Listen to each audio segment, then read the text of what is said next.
بسم اللہ الرحمن الرحیم، السلام علیکم ورحمۃ اللہ وبرکاتہ۔ ناظرین محترم، آج ہم سنتے ہیں کہ حضور سرور دو عالم صلی اللہ علیہ وسلم کو جب اللہ تعالی نے معراج کروانا چاہی، اپنے پاس بلا کے دیدار کروانا چاہا تو کیسے کیسے انتظامات فرمائے، اور جب پھر وہ وقت آیا یعنی رجب المرجب کی 27ویں تاریخ پیر کی رات، جو کہ امام الانبیاء صلی اللہ علیہ وسلم کے معراج پاک کے لیے مقرر تھا، بارگاہ خداوندی کی طرف سے حضرت جبریل امین علیہ الصلوۃ والسلام کو حکم ہوا کہ آج رات جنت کے دروازے کھول دو اور دوزخ کے دروازے بند کر دو، جنت اور آسمانوں کو سجا دو، اور معزز مہمان کے تشریف لانے کے تمام راستے صاف کر کے انہیں آراستہ کر دو۔ تمام فرشتوں، حوران بہشت اور غلمان و رضوان جنت کو حکم ہو کہ تم سب کے سب صف بصف دست بستہ کھڑے ہو جاؤ۔ حضرت جبریل امین علیہ الصلوۃ والسلام نے عرض کیا، اللہ کیا قیامت قریب آ گئی ہے؟ تو رب ذوالجلال نے جواب ارشاد فرمایا قیامت تو نہیں، میرا محبوب آ رہا ہے۔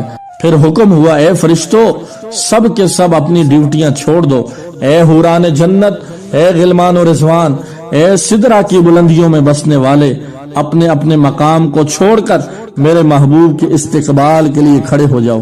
میری تسبیح اور تحلیل کے بجائے میرے نبی پر درود و سلام کا ہدیہ پیش کرو۔ اے جبریل، آج کی رات تمام قبروں سے عذاب اٹھا لو، اور حضرت آدم سے لے کر حضرت عیسیٰ علیہ السلام تک تمام انبیاء کرام کو حکم دو کہ میرے محبوب کے استقبال کے لیے مسجد اقصی میں پہنچ جائیں۔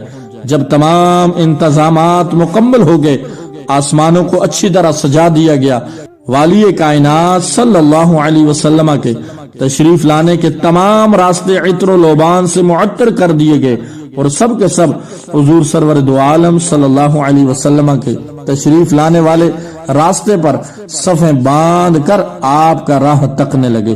سب تیاریاں مکمل ہو جانے کے بعد جبریل امین علیہ الصلوۃ والسلام نے بارگاہ رب لم یزل میں عرض کی، مولا اب حکم ہو۔ فرمایا، جبریل اب اپنے ساتھ 70,000 فرشتے لے کر بہشت میں جاؤ، اور مقصود کائنات کی سواری کے لیے وہ براق جو روز ازل سے محبوب کی سواری کے لیے منتخب ہے وہ لے آؤ۔ اور مزید اس طرح کی ویڈیوز کے لیے میرے یوٹیوب چینل کو ضرور سبسکرائب کر دیں، اور ساتھ لگی گھنٹی کے نشان کو دبا کے آل پہ کر دیں تاکہ ہر نئی آنے والی ویڈیو کا نوٹیفیکیشن سب سے پہلے آپ تک آسانی سے پہنچ سکے۔ جزاک اللہ خیرہ۔ السلام علیکم ورحمۃ اللہ وبرکاتہ۔